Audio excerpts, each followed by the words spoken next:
Should free speech absolutism be enforced on Twitter? Is it better to have a plan than not when it comes to economies? And lastly, are there situations in which the death penalty is absolutely justified? We talk about these things and more on this episode of Good Take, Bad Take. Hey friends, welcome to this episode of Good Take, Bad Take. This is the show where we go through all of the takes we find on the internet and we rank them and we talk about what's good and what's bad, dissecting them and hopefully breaking them down in a fun and interesting way. My name is Donald and I'm here with my co-host Britt. Before we get started, just a reminder to give us a like and a share and follow. Helps us out a ton. Take a moment, just click that like button. Very, very little effort from you and very, very high impact for us. We appreciate it. And you can follow us on socials at Good Take, Bad Take Pod on Instagram and Good Bad Take Pod on Twitter and YouTube. Without further ado, we're going to go ahead and look into some of these posts. So the first one comes from Joshua Reed Eagle, who I feel like he's rivaling Joe Walsh in the number of... Yeah, he's on here quite a bit, huh? Yeah. So he's quote tweeting the redheaded libertarian, and she posts... Libeling a business is not protected speech, just as CP is not protected speech. Child, not good things. Yeah, right. Exactly. Yeah. Do you believe that CP should be warranted in the name of free speech as well? And she's replying to someone else. And Joshua Reed Eagle, he posts, watching the Elon Musk simps come full circle in their understanding of the importance of content moderation rules on social platforms has been entertaining, to say the least. There's no free speech absolutism on a platform that relies on advertisers, and there never will be. What do you make of that take? There's nothing...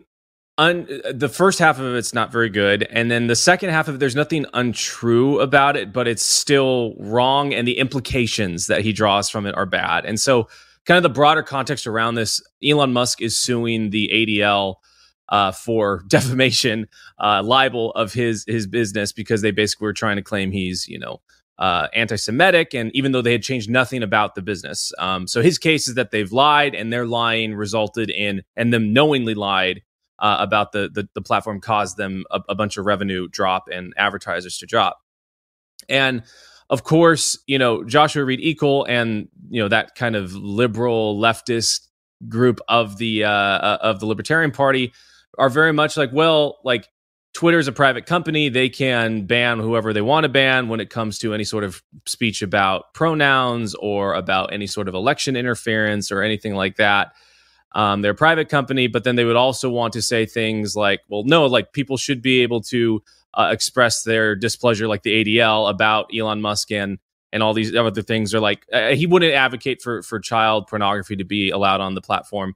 But he was just trying to say is like, oh yeah, there is no free speech absolutism. But it's like, well, that's like the point you're trying to make is that because there can be no free speech absolutism, that certain speech then just should be allowed. I don't think that's what most of the proponents of like making Twitter a better free speech platform are advocating for. In the same way that like I would never advocate for like, well, like if you want to be a truly free speech coffee shop, like you need to allow nudity, in the coffee shop. It's like, no, like you can have standards and what you prefer and what you don't prefer.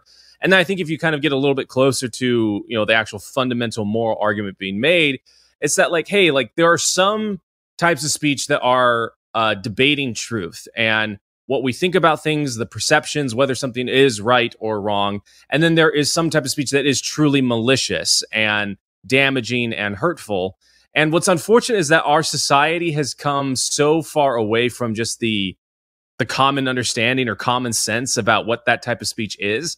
There's quite a big difference between saying, hey, I think that, we should round up a mob and go hang, the redheaded libertarian, versus, saying like, well, I think the redheaded libertarian's a boy, and maybe she claims she's a girl or whatever. I'm just coming up with a scenario. Like those are quite different scenarios, and different instances. One is evil and is advocating violence and probably will lead to violence. And the other is debating the reality of a thing. And these people try and kind of tend to get these things mixed up, and then they'll play the card of like, well, you were saying that you want free speech absolutism. It's like, no, we weren't saying that. We were just saying that like there are certain things that should be included in that free speech absolutism. Here's our argument for it. Like now combat it. But they choose to like kind of flip back and forth between absolutism and being selective about what they would like to apply it to. And it's a dishonest argument. Yeah, I was going to say, I don't know many people who wanted Twitter to be a free speech place where there was no moderation whatsoever. Yeah. I think that is a straw man argument to say that, like good.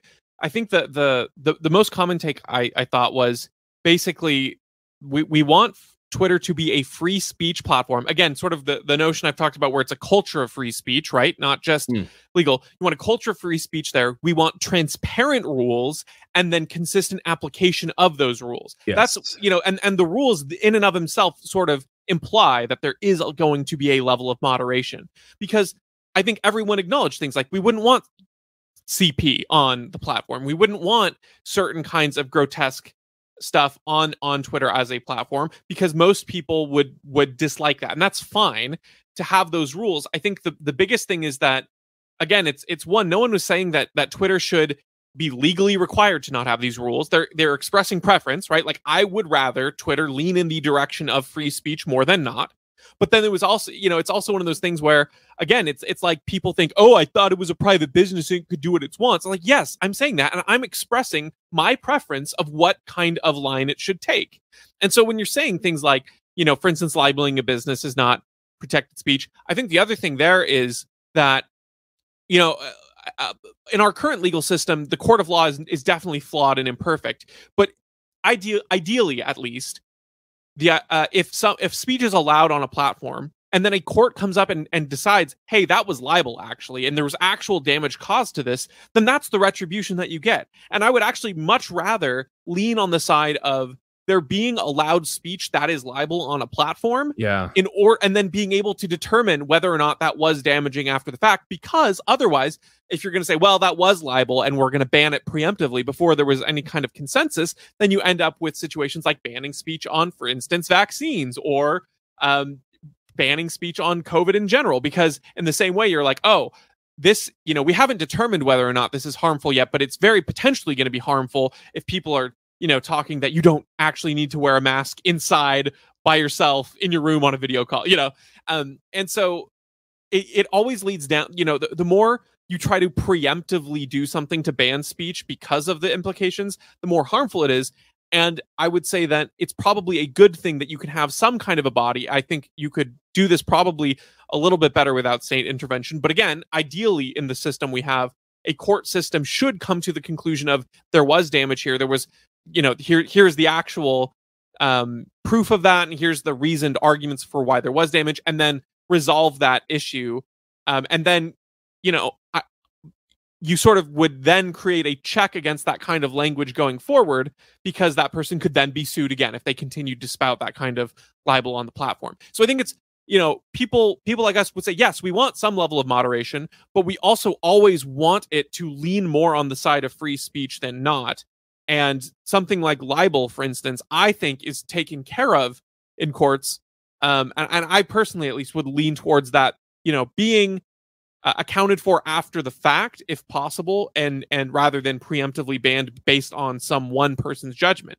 That being said, again, I don't think any of us have ever said Twitter can't ban that kind of thing based on their own criteria. I think the most important thing is we'd rather it be open and honest, and then again, transparent and consistently applied. Yeah. What's funny is, like, I actually have no problem with I do have a problem with it, but there is nothing prohibiting, in my worldview, a platform coming online and saying, like, libel can be allowed and other sorts of unscrupulous things. I don't think it would be a very successful place to be, and I think anyone that chose to be there would be morally wrong to be there, especially if they were there particularly because that type of content was allowed. And I think that obviously, like, any sort of awful stuff that was translated into the real world would be able to be pursued in the real world.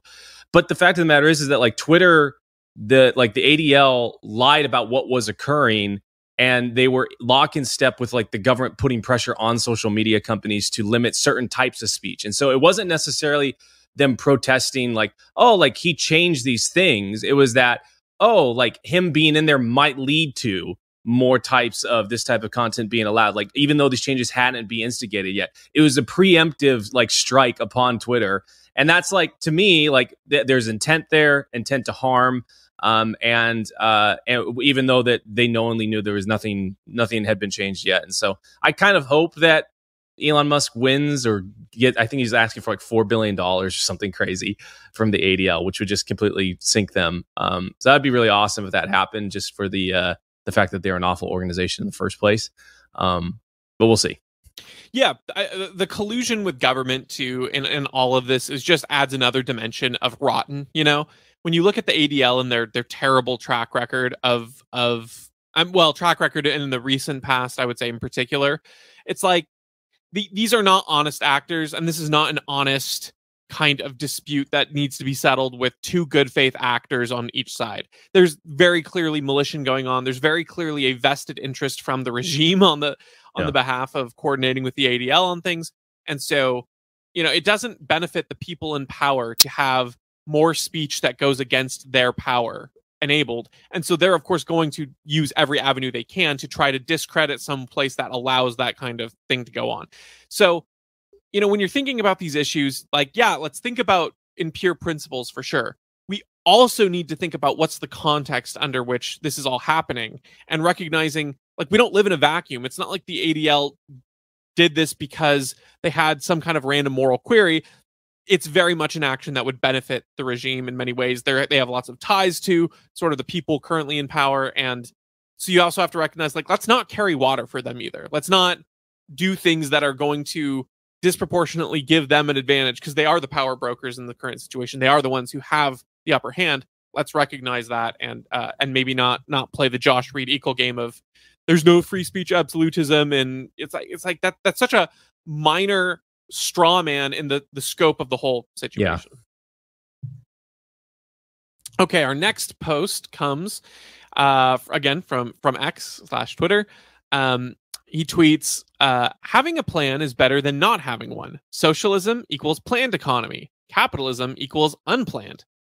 In parentheses, quote unquote, free market. What do you think? Is having a plan always better than not having one? This is like a classic midwit tweet to me. Midwit twit. Yeah, that too. But yeah, this is like, well, plan is good, so, you know, planned economy must be good, and unplanned economy with capitalism bad.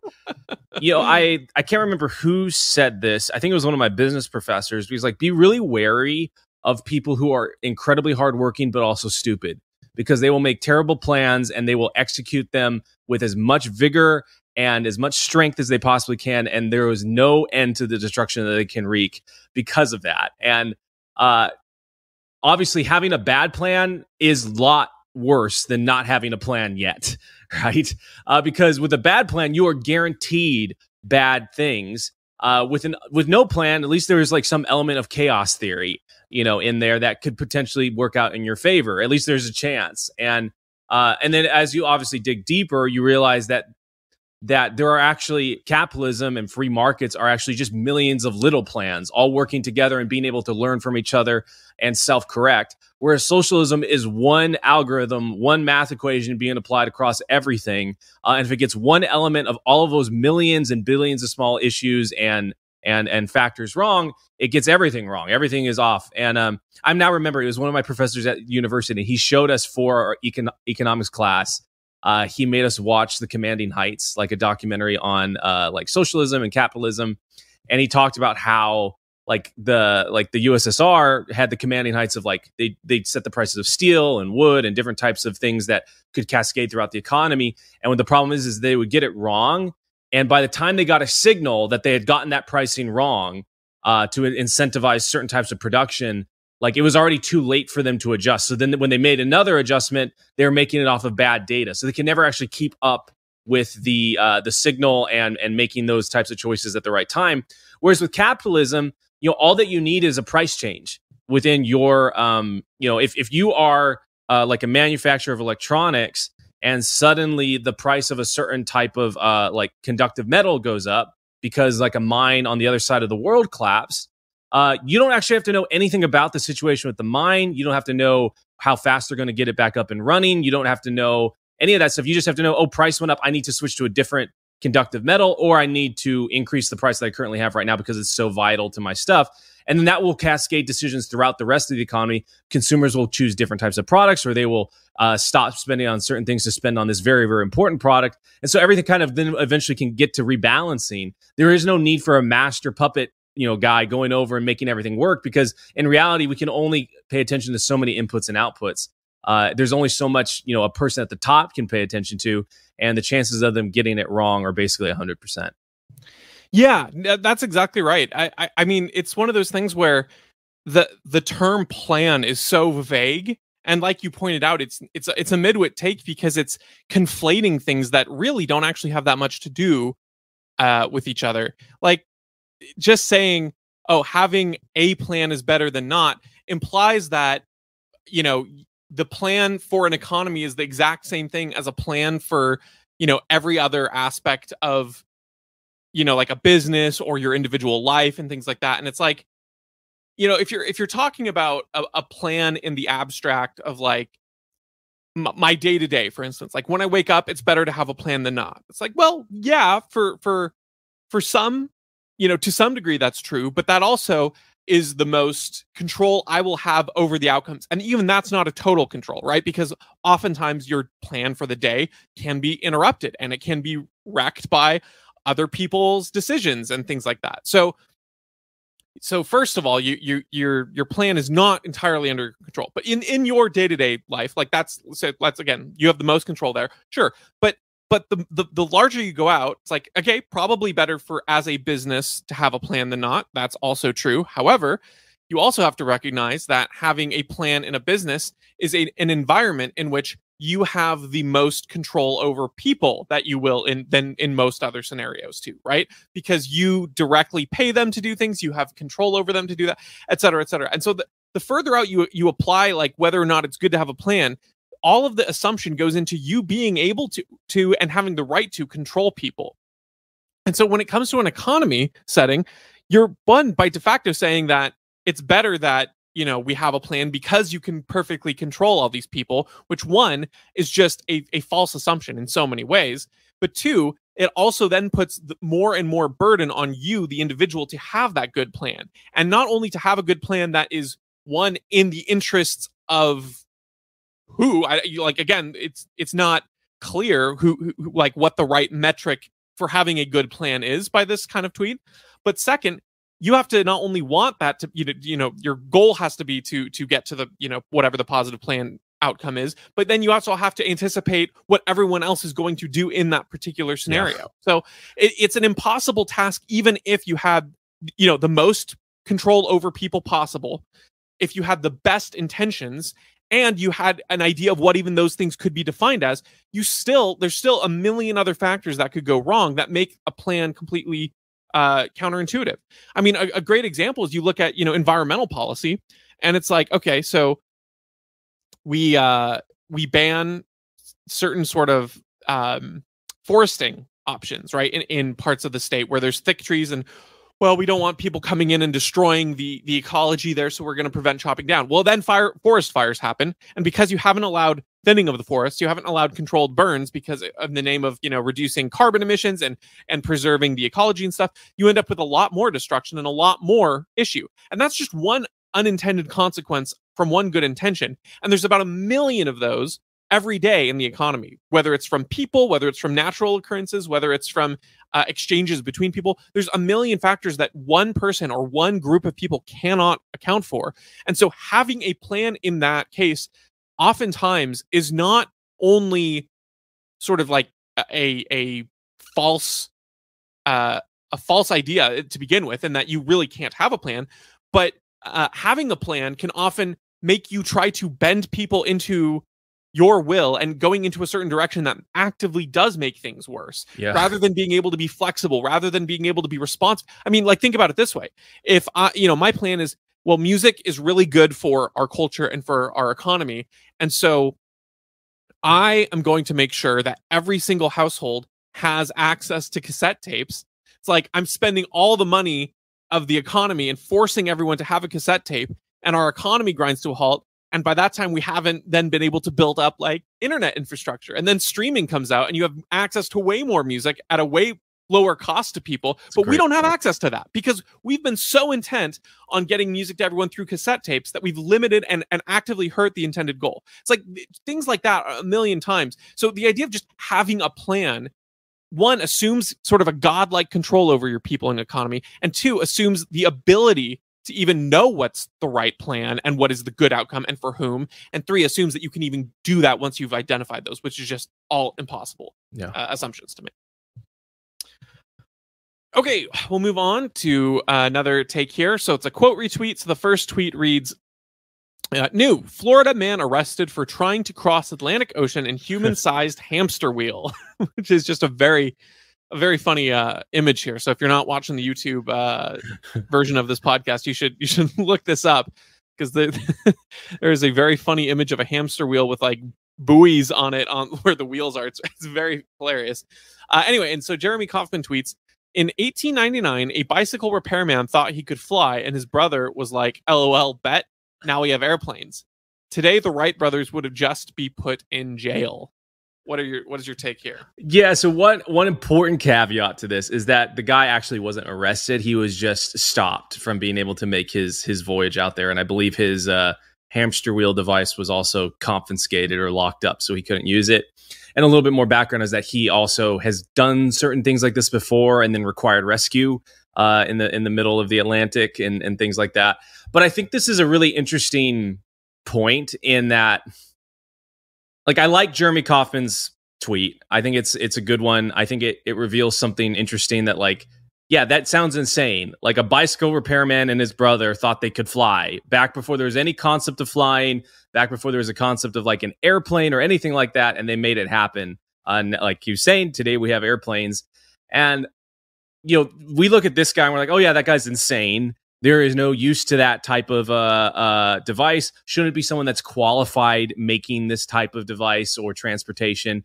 This Florida man, quite literally Florida man, living up to his to the meme is being crazy. And I enjoy the parallels between it because, like, good solutions and things that change the paradigm of technology and history and how we think about things are usually done. For every good one that we get, there's going to be thousands, millions of ones, and millions of people that are not very good and that do meet our expectation of like what they fail in the way that we expect them to.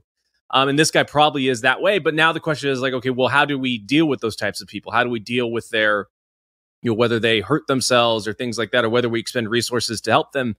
And this is like where the great imbalance of having government involved creates all of these weird incentives and weird moral questions that shouldn't exist, which is back in, 1899, if let's just say one of the Wright brothers crashed and they broke their leg or whatever, like it was on them to figure out whether or not they were going to get it repaired or how the doctor was going to handle it, how they're going to pay for it. We didn't have big nationalized healthcare or any crazy, infrastructure that is necessary for protecting the less needy of us. And so they had to weigh the consequences and they had to kind of make their decisions off of that. And that produced good results at eventually. I'm sure they weren't the first or last people to try and do an airplane within that time period. And they were just the ones that happened to succeed and get written in the history books. And so, but we get these weird incentives, and like the more you deregulate and the less you have the expectation that the government is going to come to your rescue, like then this just becomes like, oh wow, like he's just being either crazy or brave, and it's kind of hard to tell the difference between the two. And he's either going to die or he's going to make it, or maybe he's built up a network around him that is going to come save him. Like I know a lot of people that do crazy climbing of buildings and climb mountains, and some of them pay like insurance, like an extra type of insurance premium for specific types of rescue and healthcare. So there's like free market. If in the absence of a government coming to save this guy, there are free market alternatives that would still provide for him to be saved. It's not like people would stop caring about him unless, of course, he is just someone that is a crazy person that wants to be in a hamster wheel all by himself without any family or friends. And that's his choice to go out there. So I just enjoyed the kind of the interesting scenario this all brought up, and how, like you were saying with your on the last take, like certain type of innovations will get stifled because it's like they're deemed too crazy. And sure, most of them probably are, but some of them might be really useful. I mean, if you explain the concept of the internet to someone or to the space shuttle or any sort of thing like that, to someone 300 years ago, they'd be like, yeah, this guy is a madman. Like, he should probably go get a lobotomy. That works. That totally works. Yeah. So yeah, I'll let you take Yeah. some more. Yeah. No, I like all that and analysis. It makes me think of when I was a kid and I was very confused by the idea of um, having to wear bicycle helmets, right? The idea of or even seatbelts, where it was like, what, like, why do I don't get it? Like, why am I required to do this if I'm the one who pays the price and gets hurt? And I remember, my dad's like, well, the argument would be that because you do that, you might have to go to the hospital, which costs taxpayers.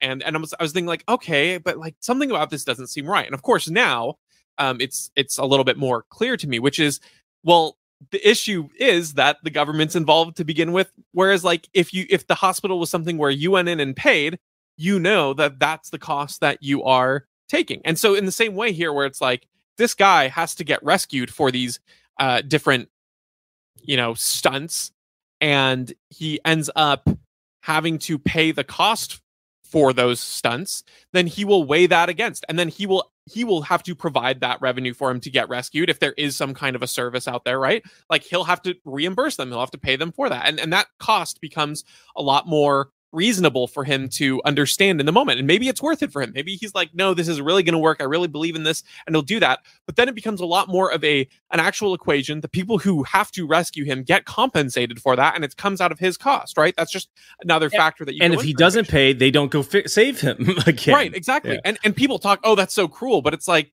in the real world, that's how actual like cost and risks and things happen. In the same way, someone who invests a lot in a company and then loses it all because it was a bad investment, like we don't want the government to bail them out, because again, that was his or her choice to do that with his or her money. So all of these different scenarios, just highlight the example that like, yeah, we want innovators to make these risks, we want them to do that, but it makes a lot more sense when you are in a society that recognizes that it's not always going to, like, the parity between you doing the risk and the cost associated with it, they need to be on the same footing. It can't just be like, I'm going to do this risk and then the taxpayer is going to bail me out because the Coast Guard that's funded has to use resources to rescue me or whatever. If that cost is coming from you, I think you weigh these kinds of things a lot more realistically. You make a lot more contingency plans. But if you think about it in a way, the current innovative atmosphere is such that where it's like, okay, if you want to do these really good things, you're going to end up you're getting sort of a taxpayer funded subsidy to take extra risk in that sense. Yep. Which is just kind of a funny way to think about it. Which leads to worse innovation. So, yeah. Exactly. Yeah, it does. It does, because you're not making the best choices for safety and contingency and things like that. Yeah. Okay. Jack Lloyd tweets, the death penalty is just a measure commensurate with those who murder. That the state is not a good source of this justice does not make the retributive act itself unjust. What do you make of that take? That's maybe one of the more interesting death penalty takes I've taken. It's pretty interesting. I've always struggled with my views on the death penalty, because and this like really summed up my conflict with it, which is that like I do think that there are certain crimes that when they are proven beyond unreasonable doubt, or any reasonable doubt, like that yeah, like you should be like the penalty for that based on how we're going to like say that we value life should be that you forfeit yours. Like I think about like the guy in Norway that went and killed 40 kids on that island on that camping trip, and it's like there's all sorts of proof, it's confirmed, all but confirmed, and so yeah, if we're going to honor those people's lives, it's like this person cannot exist anymore or should not exist anymore. Like that seems just to me, and I think it is also just within some of our Christian moral framework. But I've always had a problem with it because it's like, well, like we have all these statistics about how X amount of percent of people that are on death row get proven innocent, and it costs more to actually execute someone than it is to just keep them in jail for life. And then so it seems like on a practical sense, both morally and in other ways, and from the perspective of like it's better to let 10 guilty men go free than kill one innocent man. Like that we should do away with the death penalty. What I really like about this take, and I'm not really making any judgment on whether I agree with it or not yet, because it was interesting, I think, for us to talk through, is that like, oh, you're right. Like there is instances that you could say that it is just.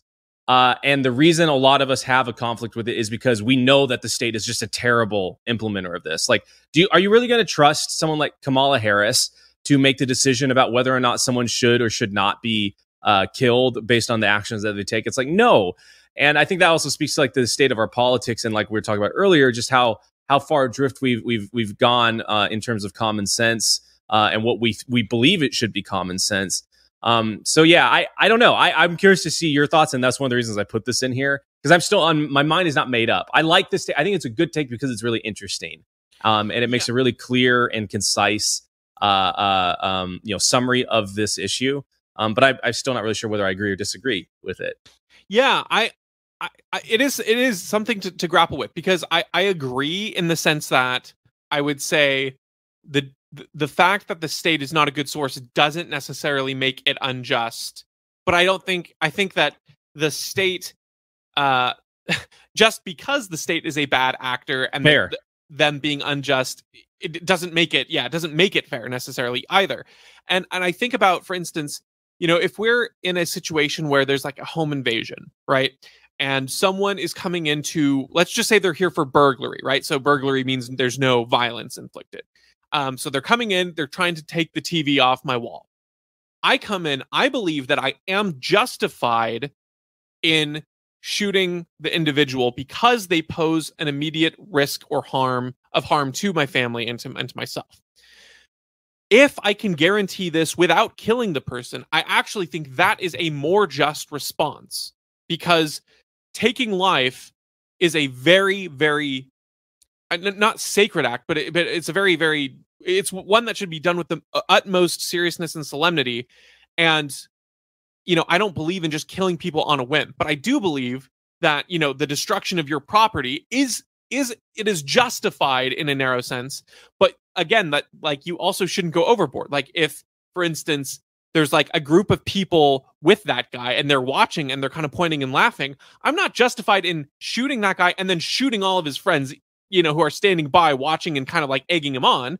That doesn't make any sense. I also don't think I'd be justified in like shooting the guy until he's barely alive and then torturing the individual for, trying to come in and steal my TV. I don't think that that's just either. So we have to recognize that, just because something can be technically just as a response, the context matters and the disproportionate response matters. So when you're talking about like the death penalty, I struggle to think that it's necessarily a just thing to enact in all cases. Maybe there are some cases where the taking of that life is in fact just, but I think that ultimately you do come to the same conclusion, which is that I don't know that you have anyone just enough to enact it. Even if you don't have a government, I don't know that we have a system where someone is apprehended, there's not a risk of them causing further harm, and then that one person is just enough to do that. And I would argue the only example that you could justify that would be if you do have someone perfect. And so in some cases, for instance, I could see there being a theological argument for the death penalty where it is clearly given by God in certain cases of handed to specific governments and specific handling of the law. I'd probably have to go back and forth whether or not I think that that's something that applies to all governments everywhere, whether that's, biblical commandments for that apply just to the kings of Israel because of the government set up there.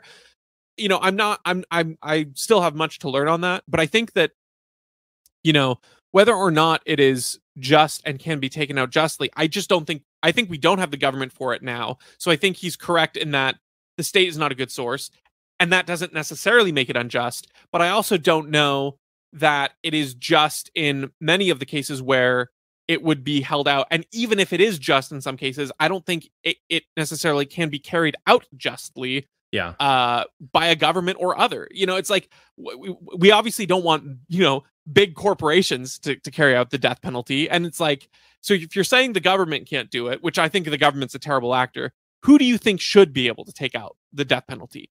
And to me, it's like, if you're talking in the legal framework, the context is almost always you have an individual who does not currently pose further harm.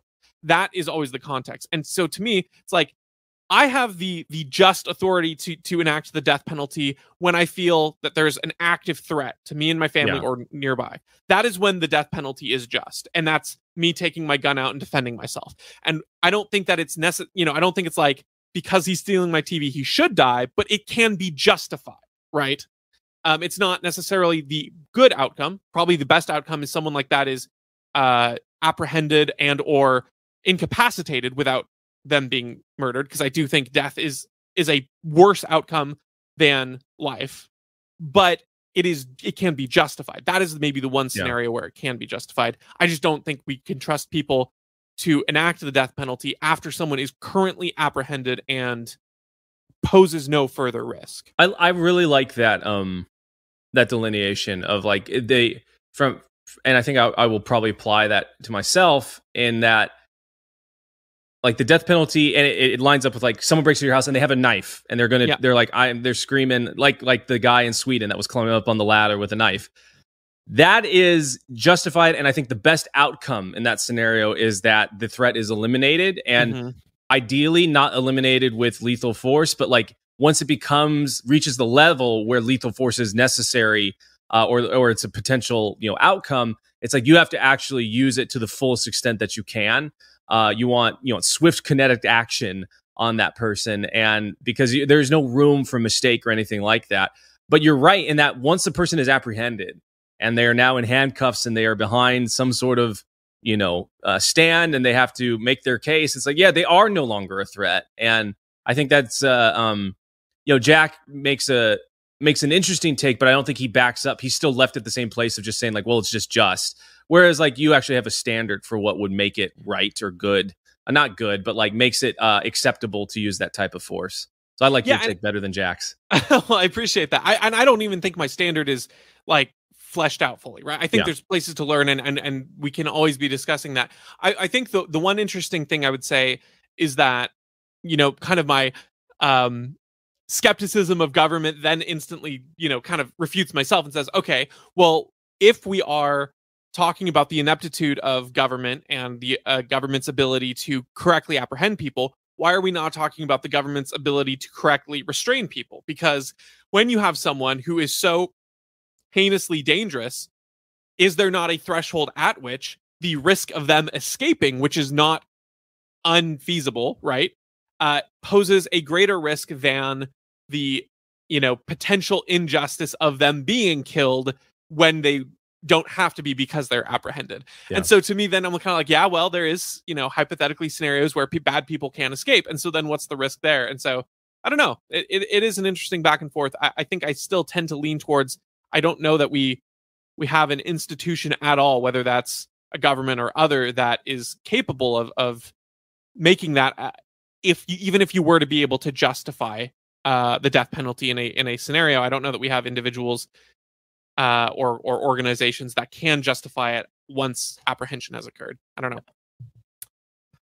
Okay, our last take. I'm gonna out this person's username because I've got commentary on it later from TikTok of all places. Gay environmentalist makes this comment in response to a video in which I was outlining some of the rights that parents and students have going into the school year when it comes to public schools. Our researcher at Washington Policy Center, our education analyst, she made a post talking about some of the rights that students and parents have, and gave a good resource page to that. So I was outlining some of those, such as being able to opt out of some of the controversial sex education classes that are in Washington State, being able to express religious views as a student, being able to claim privacy exemptions, and then just going over reading things like the what is it? It's the Protection of Pupils Privacy Amendment or something like that. And FERPA, things like that. Just outlining all these different rights and saying, hey, parents, you've got rights. You should know about them. Here's where you can refresh. So then this comment in response to me, again, all I said was basically, hey, parents, you've got rights. Here they are. And here's where you can read more and be more informed. The comment reads, so basically, parents have tons of rights and no enforceable responsibilities. Tell me how that's a sustainable model. What do you think? Well, current parent, but soon to be parent of an individual outside the womb. Yes. Yeah. Again, this is kind of, it seems like the theme of this episode is that, like, no, parents should have enforceable responsibilities when it comes to where they put their kids in school. They should also have all the rights that come with that. But the government introduces this weird variable where parents are forced to pay for this school system. And because they're forced to pay for it, therefore, like, their kids should be allowed to go to it. And therefore, like, the school system kind of has no way to, enforce their whatever type of standards they need. And so I'm assuming this person, like, I'm taking it charitably. Like, let's say you have a really bad kid that has no discipline, is disrespectful, and maybe even harms kids in the classroom, and is just a complete distraction, and should not be allowed in the classroom until their behavior gets better. And, like, this person's viewing is like, oh, well, I guess they don't have public school system has no way enforcing that upon the kid. It's like, well, yeah, that's true right now. But also, like, that's not true in a private school setting or some sort of homeschool co-op setting where the exchange of money or valuables for education for your student is voluntary. Because at any point when that voluntary exchange is happening, one party can say, no, I don't want this anymore. And that governs everyone's behaviors, that it enforces those types of responsibilities and behaviors without any sort of coercion or any of this need for this crazy, like, well, parents need to know what their rights are. It's like, I don't know. It's like, it's just such an insane topic to discuss when you're, like, saying things like let's talk about, like, slavery. Like, slaves are forced to work, but, like, you should know your rights about whether or not you're able to, have a 10-hour work day out in the field. It's like, yeah, like, we could talk about that, but, like, shouldn't the broader term be, like, whether or not this should even be here in the first place? And this person would be basically coming around and being like, well, the slaves basically have tons of rights, within this model, but they've got no enforceable responsibilities. They have to work 10 hours a day, but just because they could take a break, like, that just makes this untenable. It's like, yeah, like, you're missing the whole point of this. It's like the fact that we have to have this discussion is just insane. The fact that there is, like, a weird imbalance and externality that the government imposes upon this relationship between parents and education is just, like, it's a disaster, and it's really tragic and sad because we would understand how weird this is if we had it in any other portion of our lives, whether it be with food or, I mean, we have it with the medical system and we think it's ridiculous. Like, it's obvious to us there, or any sort of consumer electronics or anything like that. It's like, yeah, like, the responsibility is ingrained in the exchange. Like, you don't need anything beyond that. And it's regardless of a person's, like, moral scruples, like, the best outcome is going to result from that. And there might be an injustice that happens once, but at least with that type of free market model, it only happens once, because then the other party can say, nah, I don't want to do this no more with you. And then other parties can also take an example from that and not do it anymore. So that's a sustainable model, if we want to get to it. Yeah, exactly. Well, and it's funny to me because, again, the basic concept here is it's like this person's shocked at the idea that parents have rights over their children, and like, like, oh my gosh, parents have to take responsibility for their kids. How is that sustainable? That's kind of like the question being asked, because at the end of the day, this person wants there to, like, they're protesting about the idea that parents can make decisions on behalf of their children. And that is kind of scary. It's always like shocking to me when you say, hey, parents, you've got these rights, and you are your children's protectors. They are yours. They are not the state's. They're not part of the public education system. They don't own your children. You have these rights. Stand up for yourselves. And it's always someone from the Rainbow Brigade who has a problem with that. And that, to me, is always really disturbing, because as we were kind of talking about in the last episode, it's always trying to enact your agenda on the youth of the nation, the people who are the most impressionable. It always feels like that's the target demographic for a lot of these groups, including sort of the LGBTQ, more radical extremist people. And so it's always just like, of course, when someone with a rainbow flag in their username is the one who says, when you say, hey, parents have rights and parents own their children, not the state, they're like, I have a problem with that. What do you?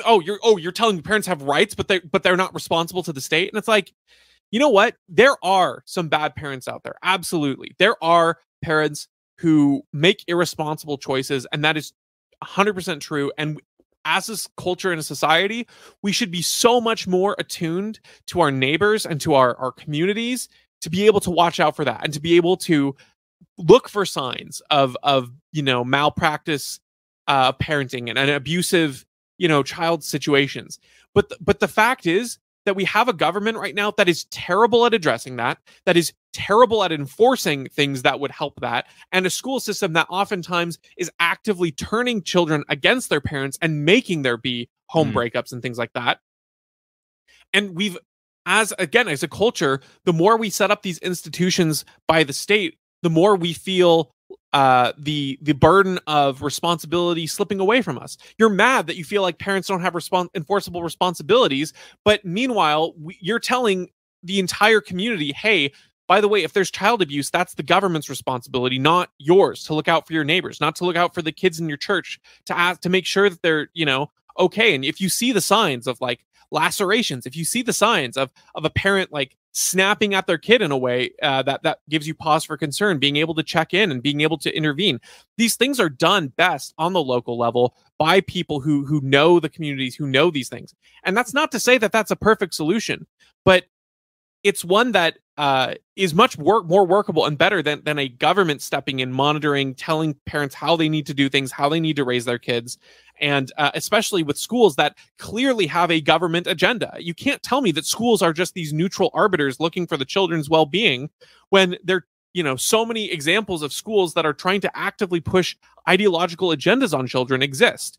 And they're actively dividing children from their parents rather than, trying to help out children who maybe are in a harmful situation. So to me, it's like, yeah, there are going to be some bad, situations where parents aren't having their responsibilities taken seriously. But when you're protesting more at the idea of parents having rights rather than the abuses that government has and the ideologies being forced on kids, I think you're looking at the wrong place. You're seeing, the